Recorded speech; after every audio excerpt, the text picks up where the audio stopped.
नमस्कार, स्वागत है आपका यूएई खबर पर। चलिए शुरू करते हैं आज की ताजा बुलेटिन। सबसे पहले हम आज के हाइलाइट्स को जानेंगे, फिर खबरों को विस्तार से बताएंगे। लेकिन उससे पहले अगर आपने अभी तक अरब टाइम्स ऐप को डाउनलोड नहीं किया है तो फटाफट कर लीजिए। बता दें कि डाउनलोड करने के लिए आपको ज़्यादा कुछ करने की जरूरत नहीं है। जाना है प्ले स्टोर पर, सर्च करना है अरब टाइम्स ऐप, वहाँ पर आपको ऐप दिख जाएगा, आप उसे डाउनलोड कर सकते हैं। तो डाउनलोड ना। दुबई और शारजाह में ईद उल फित्र की छुट्टियों की घोषणा। दुबई में शेख हमदान ने दी इफ्तार पार्टी, आबू धाबी के क्राउन प्रिंस पहुंचे। एमिरेट्स ने 21 मार्च को उड़ानें रद्द करने की है घोषणा। बेहतरीन सेवा के लिए शेख मोहम्मद ने की कर्मचारी की तारीफ। रमजान में आबू धाबी की सौगात, शेख जायद ग्रैंड मस्जिद के लिए फ्री बस और टैक्सी सेवा। यूएई में इस दिन दिख जाएगा चांद, एक्सपर्ट ने दी है जानकारी। और आखिर में जानेंगे क्या है आज के रियल रेट्स, क्या है आज के गोल्ड रेट्स और क्या है आज के दरहम रेट्स। दुबई और शारजाह में ईद उल फित्र की छुट्टियों की घोषणा हुई है। बता दें, दुबई सरकार ने सरकारी कर्मचारियों के लिए ईद उल फित्र की छुट्टियों की घोषणा कर दी है। सार्वजनिक क्षेत्र में काम करने वाले लोग शव्वाल 1 से लेकर शव्वाल 3 तक छुट्टियों पर रहेंगे और शव्वाल 4 को फिर से काम शुरू करेंगे। इसी तरह शारजाह ने भी अपनी ईद की छुट्टियों की तारीखों की घोषणा कर दी है। वहां भी सरकारी कर्मचारियों को शव्वाल 1 से 3 तक की छुट्टी मिलेगी और शव्वाल 4 को काम दोबारा शुरू होगा। अगर ईद 30 मार्च को पड़ती है तो शारजाह में सरकारी कर्मचारियों को 28 मार्च से 1 अप्रैल तक 5 दिन की छुट्टियां मिलेंगी। लेकिन अगर ईद 31 मार्च को होती है तो ये छुट्टियां 28 मार्च से 2 अप्रैल तक बढ़ जाएंगी, यानी 6 दिन का लंबा वीकेंड मिलेगा।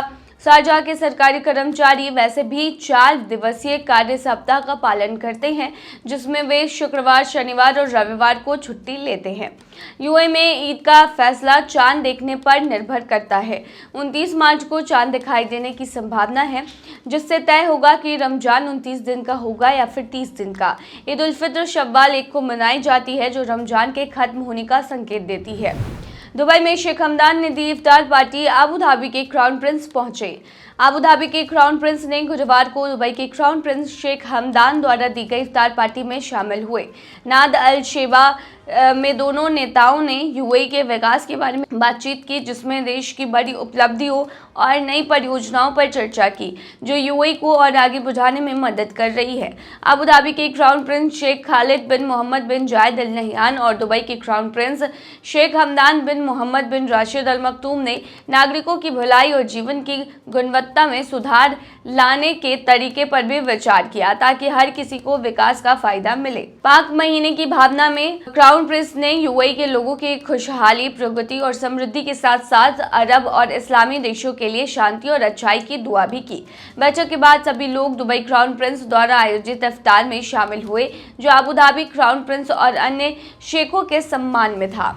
एमिरेट्स ने 21 मार्च को उड़ानें रद्द करने की घोषणा की है। एमिरेट्स ने बताया कि शुक्रवार को लंदन के हीथ्रो एयरपोर्ट पर एक समय के कारण उनकी उड़ानें रद्द रहेंगी। एयरपोर्ट के एक इलेक्ट्रिक सब स्टेशन में आग लग गई थी, जिससे बिजली सप्लाई प्रभावित हुई है। इसीलिए एयरपोर्ट को 21 मार्च की आधी रात तक बंद रखा जाएगा। एयरपोर्ट ने कहा है कि यह बंद करना यात्रियों और कर्मचारियों की सुरक्षा के लिए जरूरी था।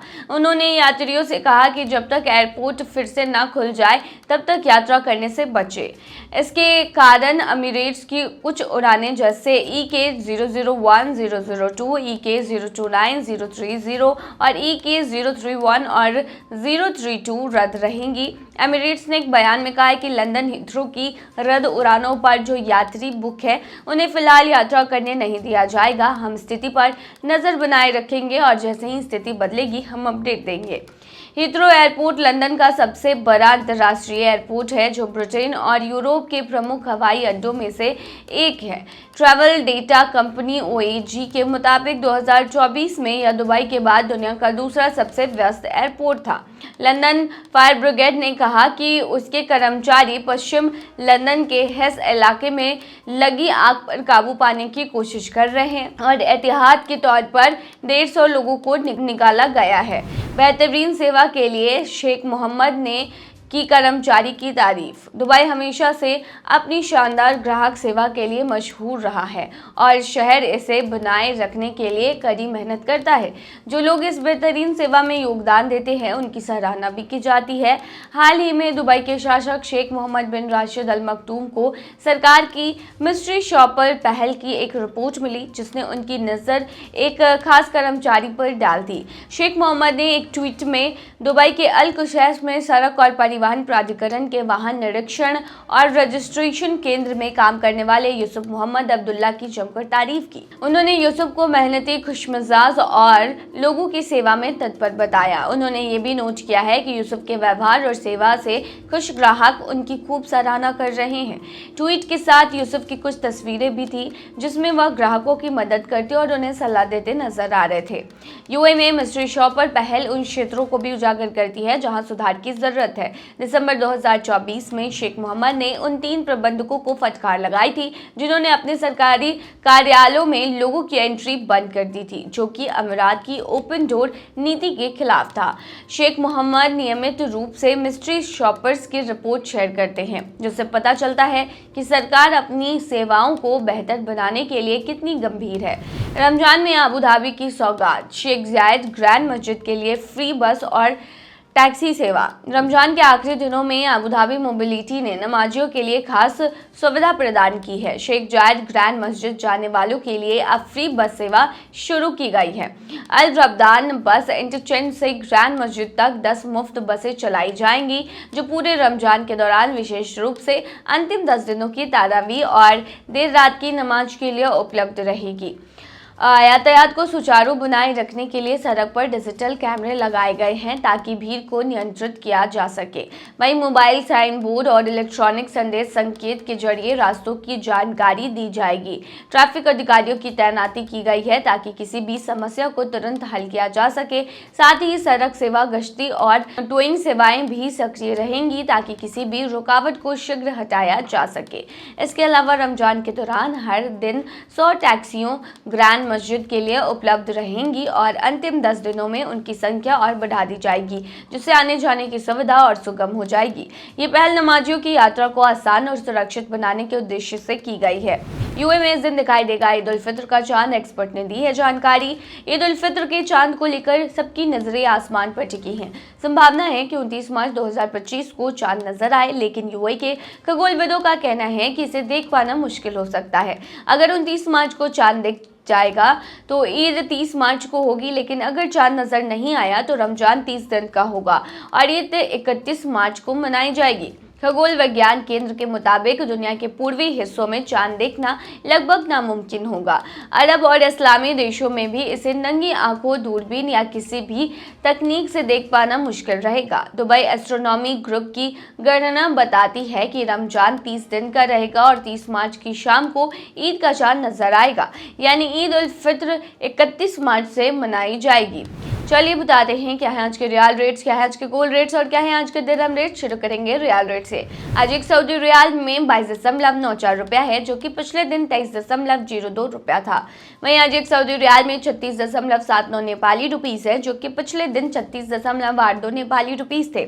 वहीं आज एक सऊदी रियाल में 32.37 बांग्लादेशी टका है, जो कि पिछले दिन 32.40 बांग्लादेशी टका था। वहीं आज एक सऊदी रियाल में 74.68 पाकिस्तानी करेंसी है, जो कि पिछले दिन 74.69 पाकिस्तानी करेंसी थी। वहीं आज एक सऊदी रियाल में 22.99 भूटानी करेंसी है, जो कि पिछले दिन 23.01 भूटानी करेंसी थी। क्या है आज के गोल्ड रेट्स, तो बता दें कि दुबई में आज 18 कैरेट सोने का दाम 276.50 दिरहम प्रति ग्राम है, जो कि पिछले दिन 278.40 दिरहम प्रति ग्राम था। यानी कि आज के गोल्ड के रेट की 18 कैरेट की भारतीय मुद्रा में कीमत 6486 है। वहीं 22 कैरेट गोल्ड का दाम 338 दिरहम प्रति ग्राम है, जो कि भारतीय मुद्रा में 7928 होते हैं, जो कि पिछले दिन 340.25 दिरहम प्रति ग्राम था। वहीं दुबई में 24 कैरेट सोने के दाम की कीमत 365 दिरहम प्रति ग्राम है, जो कि पिछले दिन 367.50 दिरहम प्रति ग्राम थी। वहीं आज के 24 कैरेट सोने के दाम के भारतीय मुद्रा की बात करें तो आज ये 8562 की है। क्या है आज के दिरहम रेट, तो बता दें आज एक वही दिरहम में 23.43 रुपया है, जो कि पिछले दिन 23.51 रुपया था। वहीं आज एक वही दिरहम में 37.57 नेपाली रुपीस है, जो कि पिछले दिन 37.60 था। वहीं एक यूएई दिरहम में 33.06 बांग्लादेशी टका है, जो कि पिछले दिन 33.08 है। वहीं आज एक यूएई दिरहम में 74.27 पाकिस्तानी करेंसी है, जो कि पिछले दिन 74.27 पाकिस्तानी करेंसी थी। वहीं आज एक यूएई दिरहम में 23.48 भूटानी करेंसी है, जो कि पिछले दिन 23.50 भूटानी करेंसी थी। तो ये थी आज की ताज़ा बुलेटिन। ऐसे ताज़ा अपडेट्स के लिए बने रहिए हमारे चैनल पर।